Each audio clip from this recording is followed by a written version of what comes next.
Welcome sa aking kusina. Magluluto ako ngayon ng long soup. Gamit ko yung mga ingredients na to. Meron tayong pig. Tapos, eto yung karni ng baboy. Meron tayong carrots. Meron tayong old cucumber kung tatawagin nila. So, eto, hugasan muna natin. Papakulo po natin ng 2 oras lahat itong ingredients na to. And yung karni ng baboy, iba-blanch natin to. So, lalagay natin dyan kasi iba-blanch natin, hiwain natin mamaya.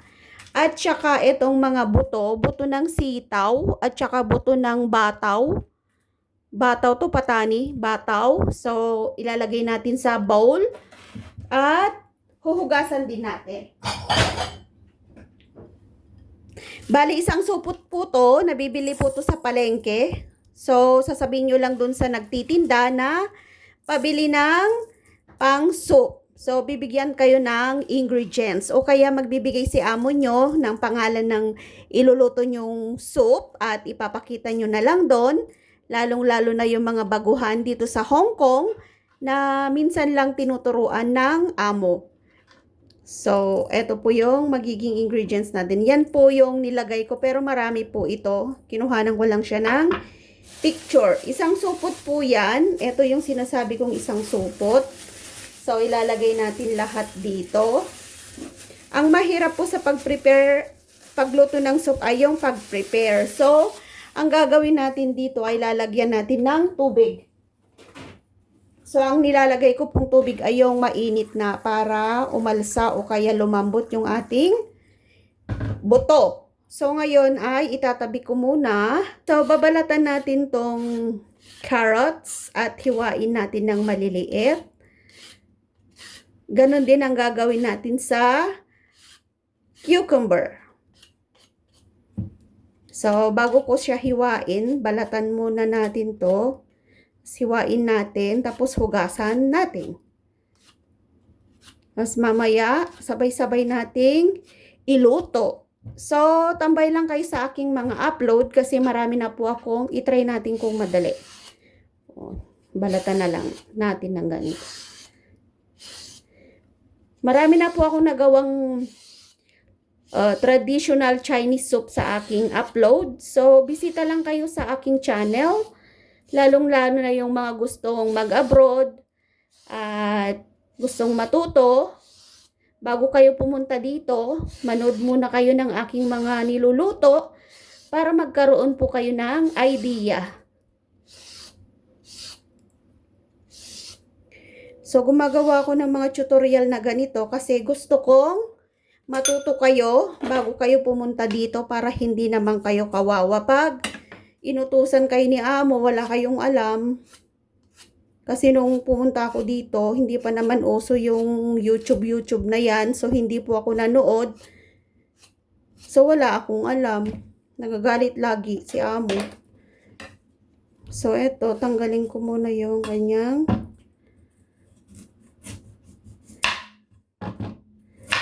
hugasan natin. So, hiwain ko muna bago ko siya hugasan.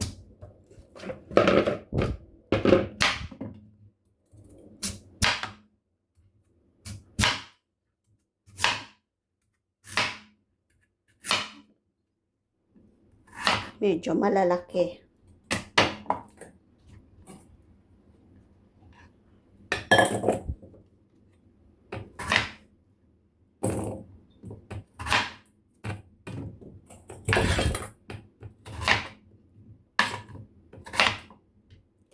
So, ready na yung ating carrots. Hugasan na lang natin to.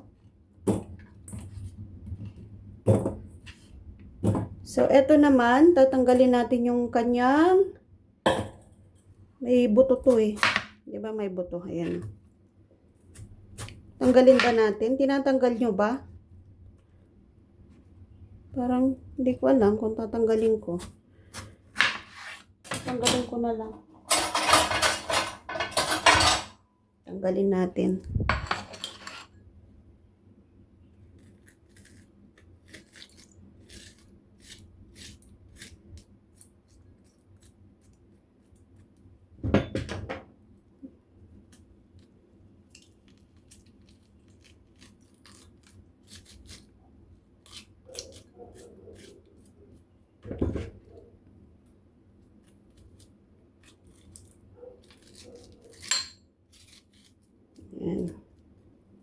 So, hiwain natin. So, iwain natin yung pipino.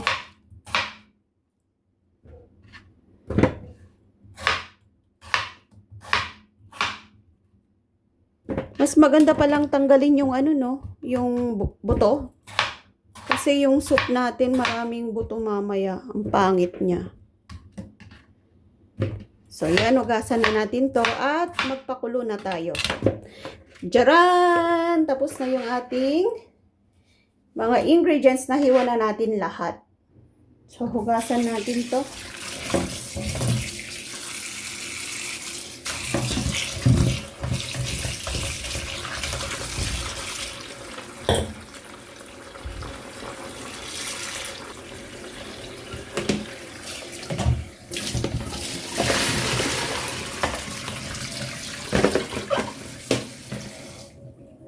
Yan, ready na yung ating pipino.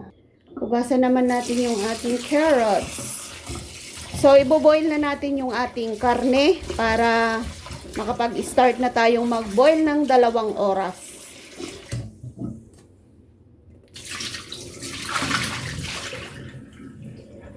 Yan, ready na.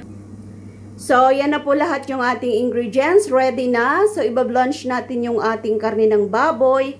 Ayan, nagpapakulo na ako dito ng tubig. So, lalagay na natin yung karne. I-off na rin natin to kasi konting blanch lang yan. In-off ko na yung kanyang apoy. Yan. So, ganyan lang po siya kadali. Tanggalin din natin agad.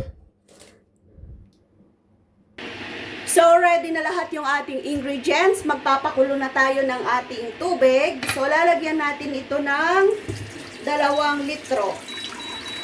O kaya, 3/4 ng ating kaldero.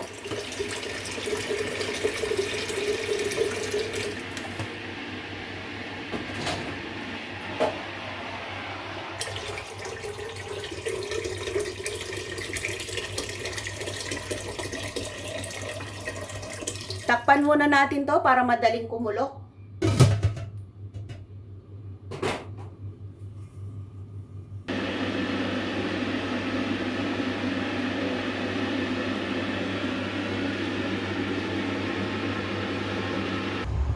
So, yan, kumukulo na pala yung tubig natin. Lalagay na natin lahat yung ating ingredients. Unahin natin yung fig. F-I-G. Yan, fig. Tapos, lalagay natin yung karne ng baboy. Susunod natin yung ating carrots. Then, lalagay natin tong ating cucumber. So, lalagay natin yung ating beans. Yan, tagalin natin to sa tubig.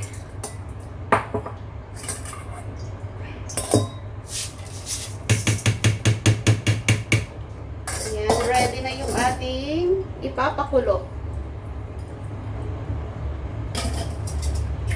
So, napakasimple magluto ng long soup dito sa Hong Kong. Sana po ay nasundan nyo yung ating procedure for today. So, eto na po yung itsura ng ating iboboil na long soup for today. Iboboil natin to ng 2 oras. So, pagmasdan nyo pong mabuti yung kanyang tubig, hanggang 3/4 po siya kasi 2 oras natin yung pakukuluan. So, kailangan talaga nating maraming tubig yung ating soup. So, eto pala, kailangan natin siyang hatiin. Yan o, hatiin natin para lumabas yung kanyang tamis. So, ngayon ay iboboil ko na ito ng 20 minutes po na malakas. Tapos mamaya, 2 oras para sa low fire. So, isi-set na natin yung ating oras. Yan, timer. Tapos, iset natin ng 20. Yan. So, magiging ganito yung itsura niya mamaya. Papakita ko sa inyo. Kailangan bumubulwak siya ng matagal. 20 minutes. Yung malakas na malakas na malakas. So, yan na po, nag-i-start na pong kumulo ng malakas na malakas na malakas. So, bantayan po natin. O kaya lagyan natin ng chopstick dito. Yan, para maboil pong mabuti yung ating soup. 20 minutes lamang na ganyan siya kalakas. So, mamaya ita-timer na natin ng 2 oras. Para lumambot yung kanyang mga seeds, yung mga buto na hinalo natin. Tapos lahat ng katas ay lalabas. So, tapos na po yung timer niya. Ngayon ay ita-timer ulit natin siya ng 2 oras.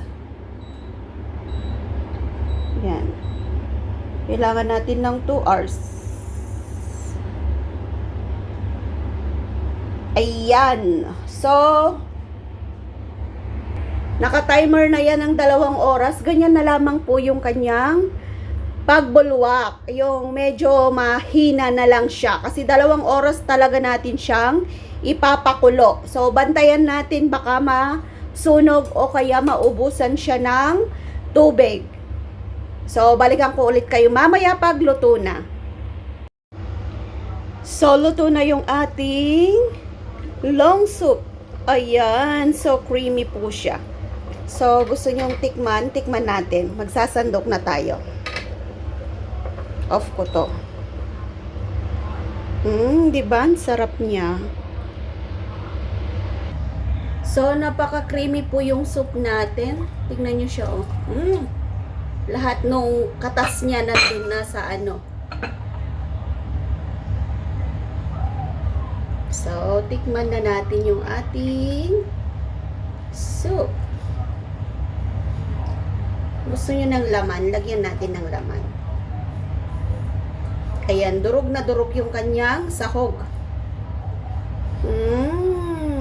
Sarap. Sana po ay may natutunan kayo sa ginawa din nating long soup dito sa Hong Kong. So, bisita po kayo sa aking mga upload. Ang sarap. Ang tamis. Ang sarap nung pipino. Tapos may karne pa siya. O, durog na durog na. So, thank you so much. Bye!